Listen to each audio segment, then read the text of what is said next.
C, free fall. Yes. Keep secure. TMF let out. Felipe set the microphone down. We will check back again tonight. Will they kill Carlos Sanchez? No. They will locate the bastard. You have no idea, my friend, or maybe you do, if he has been dropped into the mountains where no one else would go. Setting up sabotage. Yet, he is so clever, no one trusts him. Everyone is fucking scared of him. Is he working for Fidel or is he working for the exiles? Nobody knows. And you, compadre, are looking for Carlos. But how do you know Carlos? Not important. Huh, not important. He pulled back this .45 and aimed it in Patch's gut. I assure you, it is very important. Okay, Felipe, I'm from the future. How's that? Carlos put nuclear bombs in American cities. I came back to change things by killing Carlos. Felipe kept the .45 trained on Patch's belly as he opened the door for the soldiers. You are so funny. The brigade commander will like that. Being funny is not going to cut it, my friend. They want fucking answers.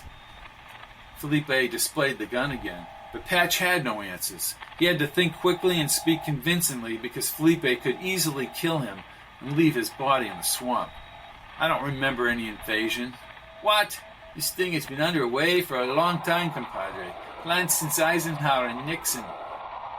Kennedy returned from a Texas trip in 1963, and he met with Castro in New York. What, are you insane? Patch tried to reassure him. You'll have to wait till then, Felipe. You will take back Cuba. I am here to shadow this operation. My orders come from above. You are a fucking liar. They checked you out and they can't even prove you exist.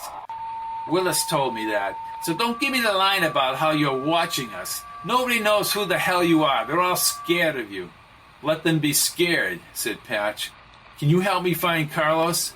Felipe shook his head. You don't understand, Patch. You don't understand how this all works. Make sure they get Carlos Sanchez. Only fate will dictate if Carlos Sanchez will die.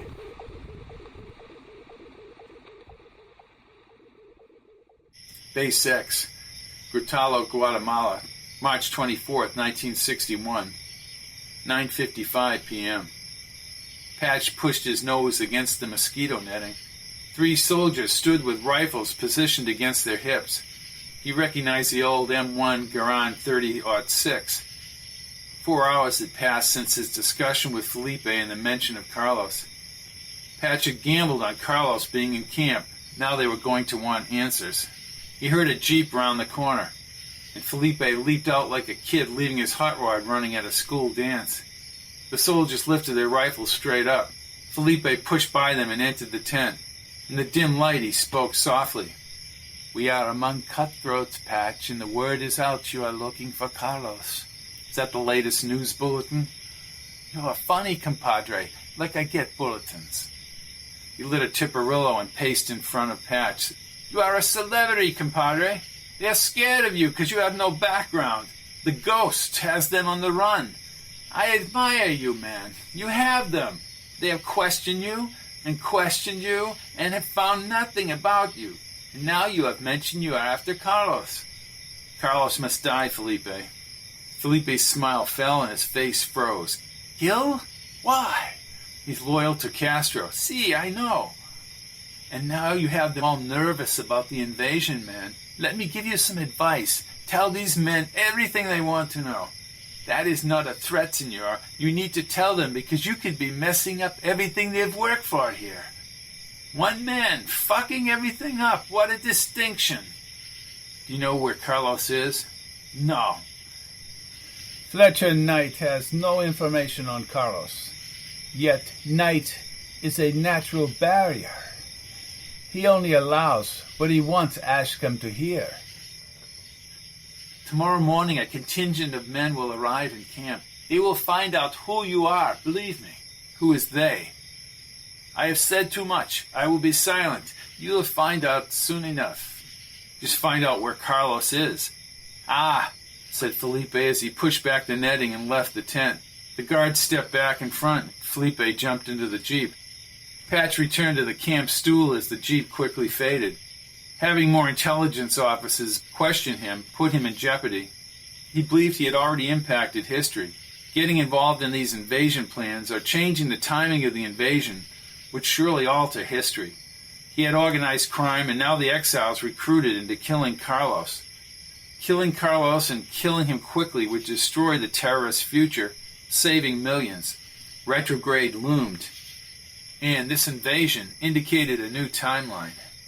Felipe must have been responsible for the 7 armed guards outside the tent, as well as the little guy with an M16 and a machete inside the tent. Patch's pursuit of Carlos had been widely circulated through the exile community and beyond. His prior knowledge of Higgins's defection rattled the big boys in Washington. With no background and no identity, they must have assumed he had more extensive knowledge. The Soviets lurked, and he feared for his own life. If he did survive, intelligence operatives would waste no time getting what they wanted. The constant strain of worrying about Kate and the possibility of high-level intelligence people descending upon the camp left him staring at the faint, crisscrossed outline of mosquito netting. Occasionally the stars would blink into the dark skies all the way back to the silhouetted mountains. With radiational cooling, he returned to the cot and pulled the woolly Army-issued blanket to his chin. Then he turned over and closed his eyes again. His offering up Carlos's name may have placed him at risk. Chapter 22. Day 6, Battalion, Guatemala, March 25, 1961, 5:35 a.m. Sunlight cut into the tent as Patch began the day with a nagging headache. He sat up and rubbed his eyes. Troops trained across the huge clearing, and the trucks and jeeps crisscrossed the camp. Transports and smaller planes arrived and departed even at this early hour. He lifted the oval canteen to his lips and took a cool sip of water. As he screwed the canteen cap, a jeep, paint-faded and chipped, pulled up to the tent. 3 Cubans stepped from the open jeep and entered the tent. "Get inside the jeep." They pulled Patch through the opening and deposited him in the rear seat. The driver zigzagged between the tents and then across the field at high speed. "Can I get something to eat?" shouted Patch, but no one responded. "I just want something in my belly." More soldiers stood in front of a large tent pitched next to the woods. The jeep stopped abruptly on the grass. A soldier in back nudged him out with a rifle butt. Several American Marines stood at attention under the tent's tarp canopy. "I'm not going to be fed. At least can I use the latrine?" "Bring him around back," said the lanky Marine nearest the flap. Escorted around the tent by 2 Marines, Patch noticed several men conferring at a central table across from a canvas army cot. He unzipped his fly and relieved himself in the bushes as he thought about trying to escape. But the Marines would not allow him to get too far. He zipped up his fly and they brought him back inside the tent. The men at the table turned as he entered the tent. His heart pounded as the humid air hung against his sweaty face. These people were not about to tolerate evasive answers. A civilian, an older man with glasses and white hair, who resembled Harry Truman, removed his charcoal gray sport coat and approached Patch. They called him Dr. Braun or Sidney. An Ivy League-looking man named Daniel, perhaps in his late 40s or early 50s, dressed in an open sports shirt and pleated pants, folded his arms near the table. Harry Truman set a black bag on the table. His icy eyes locked on Patch. "I'm here to give you an injection. We need to know who you are. You won't learn anything with a new shot, Doctor." He gazed at Danold. "And who the hell are you?" "Captain, we will ask the questions." Ron opened his medical bag. He still looked like Harry Truman. "Sodium amytal is very effective, young man." He uncapped a needle, sloshed a clear liquid inside a glass vial, and slowly retracted the contents into the needle chamber. He dabbed a cool alcohol gauze bandage across Patch's arm and pierced his skin as he very slowly emptied the glass chamber. Patch did not remember when he removed the needle. After a few minutes, he experienced a slight grogginess and a deepening relaxation. The man they called Danold soon appeared near the table, briefly putting his hand on Patch's shoulder as he passed. Bill Playton and a light-haired guy with black-rimmed glasses followed Danold. The man with black-rimmed glasses spun around in a chair in front of Patch. I am Clay Nabeck, Captain Kincaid. Clay Nabeck was the head of East Coast Security in 1986 and murdered by Carlos and his gang. Guys is screwing with my head. Tell us, Captain, and all will be right with the world. He adjusted his glasses. How do you feel, Captain? Sleepy. Real loose. Is that what you want me to say? Nabeck smiled and then glared at Patch. I'm your friend, just like Ray Meinkewitz is your friend. He observed a reel-to-reel tape recorder, reel spinning on the adjacent table. A microphone hung from a wire between the tent's ridge poles. Daniel sat in a chair next to the table, crossed his legs, and leaned forward. He even sounded like an Ivy Leaguer. Is there anything you can tell us, Captain? And then we can get you some food. I'd really like to serve you the steak and potatoes we have here. I'm frigging starved. A short, dark-haired man with a serious face emerged out of nowhere. He held a wide-edged knife that came into focus as he planted it at Patch's throat. I don't hide my name, Kincaid. I'm Ed Hamilton. Patch exhaled. Okay? Mean nothing to me. I could slice your throat and toss your corpse into the Rio Orc. The Rio Orc? The river, Kincaid. You'll get the truth. Tell me how you know Marita Lorenz. Don't know her? Hamilton looked befuddled. Then he turned to Daniel. What the fuck? Just ask the questions, Ed. Okay. I want to know why Shell, Esso, and Texaco had to refine your oil. My oil? Russian oil. Patch shook his head. Not my oil.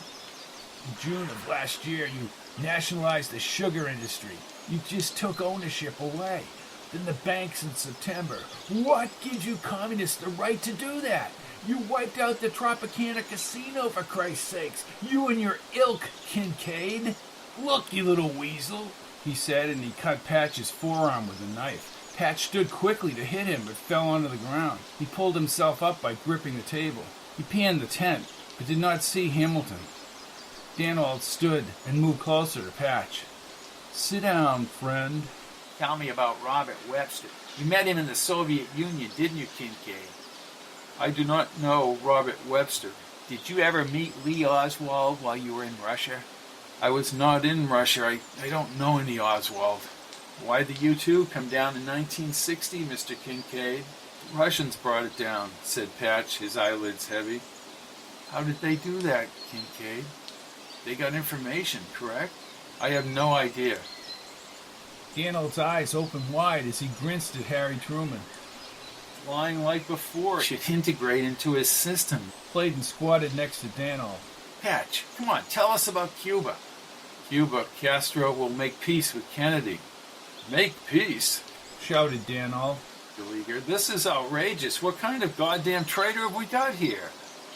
Why would you say Kennedy will make peace with Castro, Patch? Asked Clayton. Castro's our enemy. He's a communist. History. 1963, December. Castro met with Kennedy at the UN building in New York City. Clayton half grinned and looked at Daniel. He spun around and held Patch's shoulders. Now, you're really not telling us the truth, are you, Patch?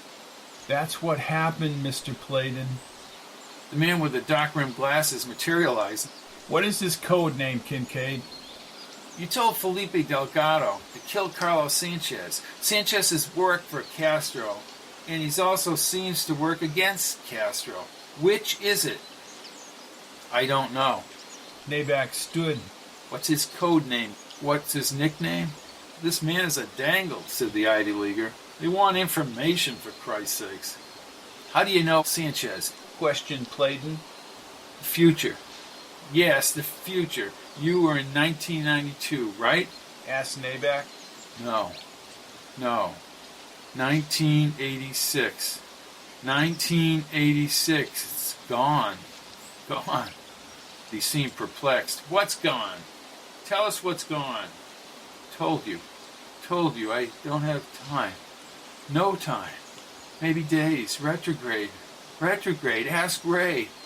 Retrograde is a theory, isn't it, Patch? Asked Daniel. You stole papers from Meinkewitz at Barton College and came up with this story, didn't you? No.